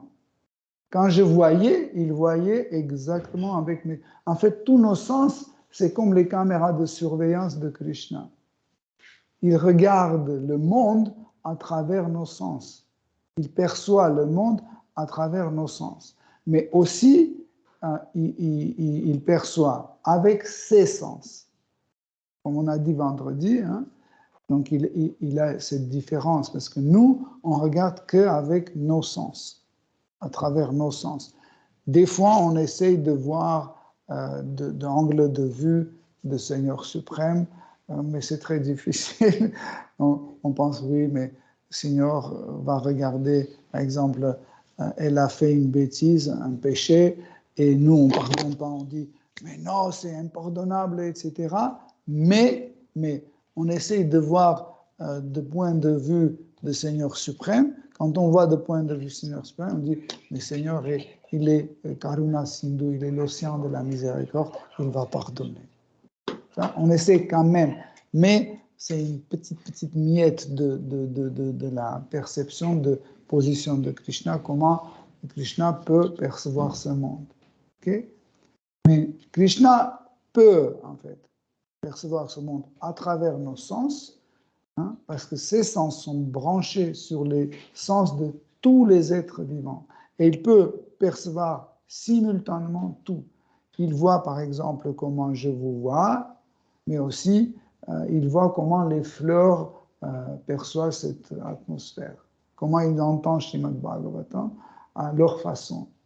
Vous voyez, il entend tout grâce à ce phénomène. Okay? Donc, et le futur, pour nous, c'est quelque chose qui n'est pas encore accompli, n'est-ce pas? Pour lui, c'est accompli. Ok? En fait, il voit comment tu as mis le beurre, okay, ici, et il voit comment, par exemple, je tombe malade à cause de ce beurre. Il voit et ça en même temps. Pour lui, ce n'est pas un passé, présent, et ça, c'est un futur. Pour lui, tout est présent. Et il voit aussi comment tu as acheté le beurre avant-hier, tu as acheté le beurre. Il voit aussi, parce que avant-hier, tu as acheté le beurre, c'est le passé. Donc, il voit ça. Ces trois phases, il voit en même temps. Pour nous, c'est difficile, parce que, en fait, cette influence de Rajas, Tamas et Sattva nous impose, en fait, cette division en passé, présent et futur. Et du coup, juste... mais pour qu'il y ait l'amour, il faut qu'il y ait de la liberté. Oui. C'est-à-dire... du coup, aussi, Krishna nous donne une certaine... un libre arbitre pour qu'en fait, par exemple, si on est ici et qu'on est séparé de Krishna, pour qu'on retrouve notre relation. Mais du coup, est-ce qu'on peut dire que notre seule liberté, c'est finalement notre vitesse, enfin, la vitesse à laquelle on va revenir vers Krishna? Non, en fait, là, qu'un jour on va revenir, mais... Je comprends ta question, mais sache qu'en fait, là où on est complètement libre, c'est notre choix, notre désir. Oui, le désir. Okay. Désir, choix, c'est la même chose. Donc là, en fait, on est libre. Par exemple, je peux désirer ou je peux choisir d'être le gouverneur du monde. Ça ne veut pas dire que je deviens ou je suis, mais je suis libre de choisir. Je suis libre de choisir de devenir un physicien. Peut-être je ne vais jamais devenir un physicien, mais je suis libre de choisir. Là, on a la liberté de choix. Même par rapport à Krishna, on a cette liberté. On dit, tu sais, Krishna, tu ne peux pas m'obliger de te choisir. Il dit non, là, je ne peux pas. Mais du coup, quelle est la différence avec la décision de mettre le beurre dans le gâteau? Là, parce que tu es lié avec les autres êtres vivants. Ah, d'accord. Quand c'est une action matérielle. Ben oui. Tu ne peux pas être libre. Pourquoi? Parce que ton karma t'interdit de mettre le beurre. Ou si tu mets le beurre, par exemple, tu vas avoir un retour, etc. Parce que dans le monde matériel, il y a ce principe que tout est lié. Tous les actes sont liés. Quand j'étais petit, je me souviens, j'ai eu cette expérience. je collectionnais des petits billes. Hein. Et en fait, j'avais une boîte et je mettais les billes dedans et il y avait un qui ne rentrait pas dedans. Et je le mettais, j'appuyais dessus, l'autre qui sortait. J'appuyais sur celui-là, l'autre qui sortait. Donc, ça veut dire que chaque acte est lié. Ça veut dire je bouge mon bras ici, quelque part, quelque chose change. Pourquoi? Parce que tout est lié. Le monde spirituel ne fonctionne pas comme ça. Là, c'est la liberté. C'est le principe de quand on est tous liés. Mais le choix est toujours libre. Tu peux choisir comme tu veux. Par exemple, dire, je n'ai pas de choix. Si, tu as le choix. Mais tu vas mourir ou tu ne vas pas mourir. Par exemple, je choisis, je ne sais pas, je prends un choix d'être un artiste. Okay? Et mon père me disait, tu vas mourir de faim, etc. Tu seras ignoré, etc. Tu n'auras jamais d'argent. Je dis, ok, j'accepte. J'ai fait mon choix avec ce qui va avec. Okay? Nous faisons notre choix. Quand on veut être libre, on fait le choix et on choisit ce qui va avec. Par exemple, une fille veut se marier avec Adash, donc il choisit aussi sa barbe, son nez, son salaire, tout va avec. Elle est libre. Elle ne peut pas dire « j'ai pas de choix ». Si, ou tu prends quelqu'un d'autre qui a 75 ans, okay, mais qui est riche, etc., etc. C'est ça, en fait. On a le choix. Choix, on a toujours. Mais quand on choisit ce qui va avec.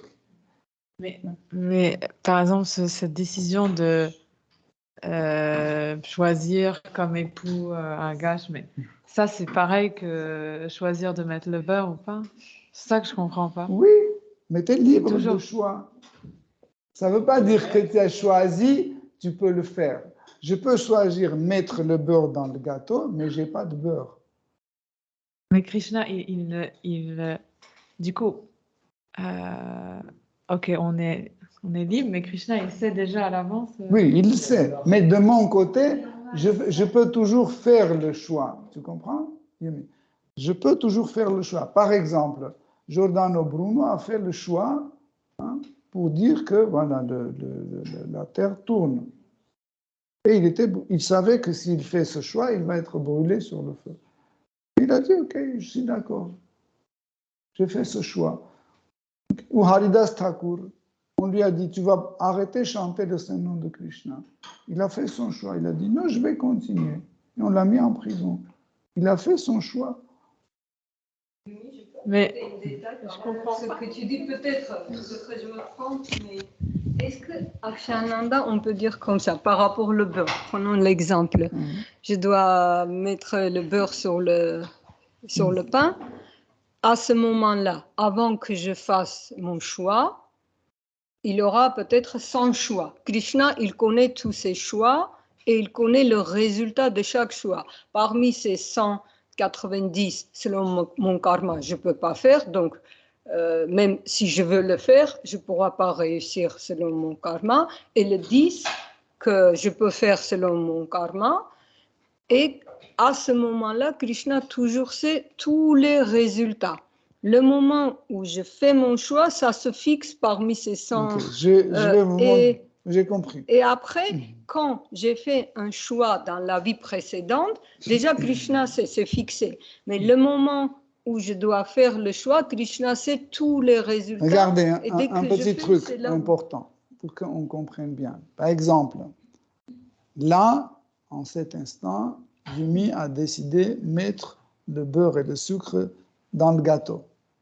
OK? Elle est en train de le faire. Donc, 2 jours après, c'est le futur. Krishna voit Yumi devant le miroir avec les boutons sur la peau. OK? Regarde. OK? Il voit. Mais 1 jour après, Yumi fait un choix, elle dit, je vais jeûner. Dès qu'elle a décidé jeûner, le jour où elle devait avoir des boutons, en fait, les boutons dans le futur commencent à disparaître. Mais la question était le moment où elle fait le choix. C'était ça la question. Oui, mais il n'intervient pas, il ne dit pas, ne mets pas, ne mets pas. Oui, Mataji voulait dire quelque chose. Pour moi, c'est tous les choix. Ça devient confus à force. Par exemple, c'est vrai qu'on peut se poser la question, je crois que c'est ce qu'elle sous-entend, de ce qui est autorisé ou pas par Krishna dans le karma. Enfin, moi, par exemple, je prends un exemple pour moi, j'aime le café. En plus, avec des origines italiennes, c'est difficile de ne pas aimer le café. Donc, comment me passer du café? Parce que ça va être pratiquement impossible pour moi de ne pas boire du tout de café. Apparemment, c'est interdit d'après ce que j'ai entendu dire. Mais pour moi, c'est un dilemme, justement, ça. Parce que je me dis, oui, d'accord, mais le café, ça fait partie de moi, de ma culture même. Donc, et je ne comprends pas pourquoi c'est interdit, parce que pour moi, le café n'est pas mauvais. L'alcool, je peux comprendre, mais le café, si on n'en abuse pas, au contraire, il a même des bienfaits, même médicinaux reconnus. Donc, pourquoi est-ce qu'on m'interdit le café? Parce qu'il ne fait pas partie de la culture, même le thé, apparemment. Le thé, alors, le café plus le thé, c'est trop pour moi. Et ça peut être un obstacle. Pour moi, c'est un obstacle, peut-être, à avancer dans ce chemin, parce que je ne trouve pas ça normal, ni juste. En fait, le chemin de Bhakti, le chemin spirituel, c'est un chemin où on doit faire le renoncement à chaque pas. Oui, d'accord. Donc, et le renoncement, c'est quelque chose qui nous approche, en fait, plus en plus à Krishna. Vous voyez? On peut quand même peut-être garder. Justement, en fait, c'est imaginez comme ça. La distance entre nous et Krishna devient plus courte quand on fait quelque chose. On dépasse, on renonce certaines choses pour lui. Ça devient plus court. Mais Krishna ne nous force pas. Il dit, si tu veux garder 30 mètres, garde-le. Par exemple, si le café ou, je ne sais pas, la viande ou l'alcool ou les cigarettes, je continue à garder parce que je dis, tu sais, je t'aime beaucoup, mais j'aime beaucoup aussi le café. Je dis, ok, je ne te force pas, mais en fait, ça crée une distance. Si tu veux t'approcher encore plus, tu comprends? Si tu veux approcher encore, tu dois renoncer. En fait, c'est que le renoncement, il n'est pas un truc. D'accord, mais il y a un équilibre pour moi dans le renoncement qui se mesure aussi en des choses plus importantes. Oui, café et Krishna, c'est lequel qui est plus important? Pour moi, c'est le café. Voilà, donc ça veut dire qu'il y a une distance assez écartée. Voilà, donc, mais Krishna ne va jamais forcer, non, il faut que tu arrêtes le café. Krishna et le café, je précise. Oui, donc Krishna est là et le café est là. On ne peut pas les mettre ensemble. Mais pourquoi alors le café est interdit? Parce qu'en fait, je vous explique, en fait, le café, il crée une dépendance, tout en premier. Si on le maîtrise, parce que ça c'est bien aussi. C'est une grande dépendance. Ça veut dire, essayez de ne pas boire 3 jours de café, 4 jours, 1 mois, 1 an. Jusqu'à la fin de vie. Bah faites-le, où est le problème? Je le fais, mais quand même, je veux me dire quand même que si je veux un jour de café, je peux. En fait, l'idée. Je peux renoncer parce que voilà. L'idée de Bhakti. Le plus important, c'est par rapport à ce que vous disiez tout à l'heure, c'est le contrôle. Oui. Le contrôle, c'est ça. C'est de se dire, je peux contrôler cette chose. Bah, contrôlez-le. Même si je l'aime. Parce qu'en fait, vous savez, le bhakti, c'est une relation d'amour. Ce n'est pas juste une relation. Bhakti, c'est une relation d'amour. Hein? Est-ce que l'amour existe sans sacrifice? Est-ce qu'une mère qui aime son enfant ne fait pas de sacrifice? Est-ce qu'un ami pour son ami ne fait pas de sacrifice? Hein? Bah, justement, parce qu'en fait, si je fais sacrifice amical pour tout le monde sauf lui, je serai ami avec vous tous sauf lui. C'est comme ça. Il y a le degré d'amour. Et en fait, mon amitié aussi sera à un certain degré. Par exemple, un ami qui peut me prêter en fait 1 euro, mais lui, il est milliardaire, et l'autre ami qui qui me prête, je ne sais pas, 3000 et c'est ces derniers 3000 qu'il a sorti de son compte, là, en fait, mon amitié avec celui-là sera plus fort. Pourquoi? Parce que son sacrifice est plus fort. Justement, relative. Cette distance est relative à notre renoncement. Si on veut être plus proche à Krishna, si on veut que les relations soient plus profondes et plus fortes, donc on doit renoncer, en fait, ce qui est pour nous. Qui compte plus pour nous, en fait. Oui, bien sûr. C'est comme ça. Hein. Dans l'Évangile, il y a plusieurs exemples. Jésus-Christ, il disait que celui qui ne va pas abandonner son ego, sa propre identité, il ne va jamais retrouver. Il ne va jamais retrouver.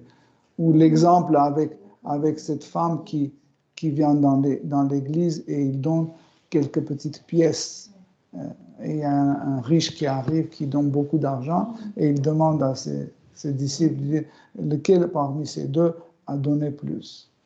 Hein? Il a dit que c'est cette femme, parce que cette femme a donné tout ce qu'elle avait, tandis que lui, il a donné juste une petite partie. Donc, voilà, en fait, le sacrifice a une valeur. Hein? Parce que quand on n'arrive pas à faire le renoncement pour notre objet d'amour, ça veut dire nous sommes plus importants que lui. Il y a des renoncements plus grands, justement, par rapport à qui sont plus importants et qui ceux-là devraient être plus gratifiants que d'autres plus petits qui sont pas parfaits. Mais si je continue vous expliquer le mauvais côté de café, parce que j'ai commencé, vous m'avez interrompu. Donc, tout en premier, c'est la dépendance. Deuxième chose, c'est que en fait, c'est un produit qui influence le système nerveux tout de suite. Vous buvez et l'effet immédiatement. Je parlais tout à l'heure d'excitation du mental. Hein. En fait, ça produit une excitation. Une excitation, c'est pour ça qu'on aime le café. Si le café n'excitait pas nos sens, on ne buvrait pas. Ben justement, c'est une excitation. Le plaisir de goût, c'est une excitation. Et aussi, sachez que ça reste presque 24 heures, cette excitation. Presque 24 heures, ça dure. Comme l'ail, l'oignon, le thé, le chocolat, ils sont tous de même catégorie. Oui. Et deuxième chose importante, c'est que en fait, chaque fois quand vous introduisez le café, le chocolat, l'alcool, etc. Il y a des excitations qui ne sont pas forcément négatives. Oui, mais écoutez, je vous explique. Imaginez par rapport à la drogue. Oui, je sais. C'est une drogue. Petite drogue. Oui, imaginez, ok, je vais vous donner un autre exemple. Imaginez, vous avez un mari et il dit que je suis très fidèle à toi. Ok?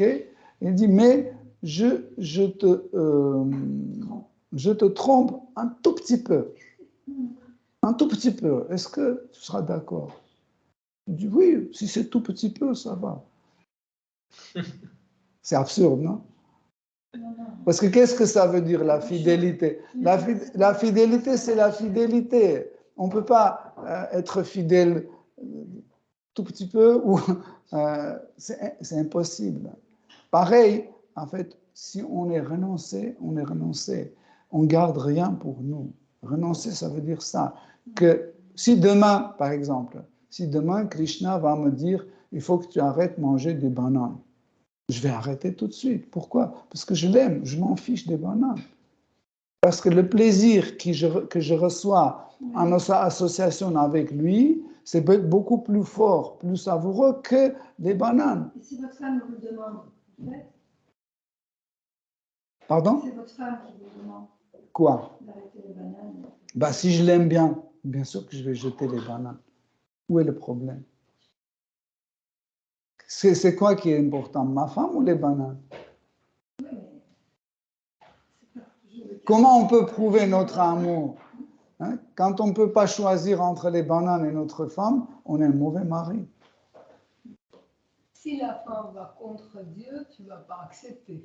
Oui, ce n'est pas une femme qui va contre Dieu.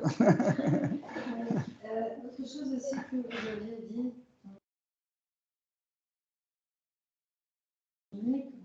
En comparaison, une jolie femme, enfin, même si c'est une jolie femme, il doit détourner son regard.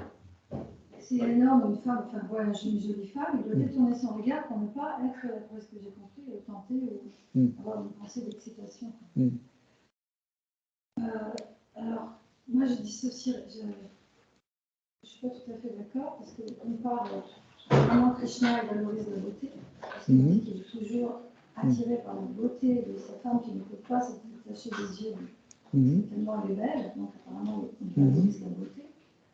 Par ailleurs, on peut voir une belle personne physiquement avec des yeux qui ne sont pas ceux du désir, qui sont seulement ceux de la beauté intrinsèque, de son beauté, l'admiration. Oui, mais quand, en fait, je comprends tout à fait. Je comprends tout à fait. L'idée, c'était, si cet objet, ça peut être une femme, ou ça peut être un homme, ça peut être un arbre, ça peut être une pierre, etc. À partir du moment quand cet objet commence à exciter nos sens et nous perdons notre mémoire, on oublie notre devoir éternel, cet objet ne nous intéresse plus. Oui, mais si c'est avec si on a justement par rapport à la maîtrise. Oui, et si on n'a pas? Oui, mais Non, l'exemple, c'est qu'on n'a pas, c'est ça, si il n'a on pas. est, si on est dans la en général, tu dis. Si on est dans la vraie croyance, on doit l'acquérir, ça. Encore une fois, par exemple, je regarde sur une femme, très jolie femme, c'est pas sa sexualité qui m'attire, c'est sa beauté. Mais si je regarde sa beauté et j'oublie Krishna, je dois renoncer à cette beauté, parce que Krishna est plus important. C'est ça la question. Mais sinon, pas de... Si je regarde cet homme et il n'excite pas, je regarde une femme, ça ne m'excite pas. Si je regarde les nuages et chaque chose me rappelle Krishna, je vais tout le temps regarder. Mais si je regarde tout ça et j'oublie Krishna, je n'ai pas besoin de regarder. C'est ça le sens. Il ne s'agit pas de l'objet, c'est une femme, c'est un nuage, c'est un animal. C'est le principe. Le principe, c'est que nous évitons chaque chose qui devient un obstacle sur notre vie spirituelle. Par exemple, pommes de terre ou les bananes. Les bananes, aujourd'hui, ne sont pas un obstacle sur ma vie spirituelle. Mais à partir du moment quand les bananes vont me déranger dans mon progrès spirituel, je vais les renoncer. Peu importe, c'est une bonne chose, mauvaise chose. En fait, la chose n'est pas ni bonne ni mauvaise. Elle est bonne ou mauvaise si elle nous empêche d'atteindre notre but ou le contraire, si cette chose nous aide à atteindre notre but. Dans la vie spirituelle, c'est comme ça aussi. Si par exemple, cette chose-là, si le téléphone portable, il m'aide à atteindre Krishna, il est bon. S'il m'empêche d'atteindre Krishna, je vais le renoncer, je m'en fiche. Parce que Krishna, pour moi, est plus important. Parce que moi, relation avec Krishna m'apporte beaucoup plus que ce téléphone. Je ne suis pas sûre que Krishna soit d'accord avec ce genre de choses. Pourquoi il dit lui-même? C'est lui-même qui dit ça. Pourquoi c'est facile? C'est lui, c'est propre. Non, en fait... Je parle de téléphone portable, d'autres interactions qui sont très négatives. Oui, c'est pour ça qu'on dit chaque chose, peu importe qu'est-ce que c'est. Vous essayez de comprendre. Chaque chose, peu importe c'est quoi, c'est un homme, c'est un chien, c'est un micro. Non, par exemple, imaginez une maladie peut être favorable pour atteindre Krishna. Ok, c'est possible. Donc j'accepte, je ne renonce pas à cette maladie. Si je vois que cette maladie m'approche plus en plus en Krishna, super, je la garde. Pourquoi je dois renoncer à quelque chose qui m'aide à m'approcher à Krishna? Parce que c'est pas être en bonne santé qui est important pour moi. Je m'en fiche. Ce qui est important, c'est l'association avec mon objet d'amour, qui m'apporte beaucoup plus de plaisir que être en bonne santé. Comment le savoir, ça? Bah, essayer d'étudier plus en plus ces choses-là. Vous allez voir, on ne peut pas comprendre, ce n'est pas une pratique qu'on peut faire avec un claquement de doigts. Donc, essayez de de continuer à étudier avec nous, poser des questions. Ne pensez pas que vos questions nous dérangent, c'est le contraire. C'est important qu'on... Oui, c'est très important, parce que quand on a des questions sans réponse, en fait, nous pouvons inventer les réponses, et ça, c'est ce qui est très dangereux. Okay? On peut tomber dans le fanatisme si on n'a pas de connaissance. Oui. C'est pour ça qu'on dit, nous ne pouvons pas. Par exemple, il y a des gens qui tombent dans l'excitation de renoncement. Okay? Il oublie le but de renoncement et le renoncement lui-même devient la source de plaisir. Ça, c'est très dangereux. Parce que il fait le renoncement, mais il a oublié le but. Il ne fait pas pour atteindre Krishna, il le fait pour le plaisir. Par exemple, il ne mange pas un jour, il dit « Waouh !» Il ne mange pas, voilà, il dit « Waouh, ça fait déjà un mois que je n'ai pas mangé. » Ou je peux pousser la table avec mon regard. Waouh! Il est égaré complètement. Il a oublié le but pour lequel il a entraîné son corps, il a oublié le but pour lequel il a fait les renoncements. C'est en fait, dans notre sadhana bhakti, dans notre pratique, en fait, il est très important, chaque instant, rappeler notre but. C'est pour ça que, par exemple, vous venez ici, je parle de Krishna, je vous rappelle, en vous venant ici, vous me rappelez, en fait, quel est notre but. Et nous, on ne perd pas le but. Quand on ne perd pas le but, en fait, notre pratique devient plus en plus correcte. À partir du moment quand on va oublier le but pour lequel on fait l'austérité, le renoncement, les efforts, etc., ce renoncement sera inutile. Imaginez quelqu'un qui est renoncé, il ne mange pas de la viande, il ne boit pas d'alcool, ni café, ni chocolat, etc., mais il fait pour son plaisir. Et l'autre qui boit, qui mange, etc., il fait aussi pour le plaisir. Ils sont pareils. Il n'y a pas de différence entre les deux. Parce que tous les deux font pour eux-mêmes, pour leur plaisir. Voilà. Exactement. Si vous avez d'autres questions. C'est prêt? Oui. Ok. Hare Krishna. Shishimad Bhagavatam ki jai. Srila Prabhupada ki jai. Chaitanya Prabhu ki jai. Bravo de vos assemblées.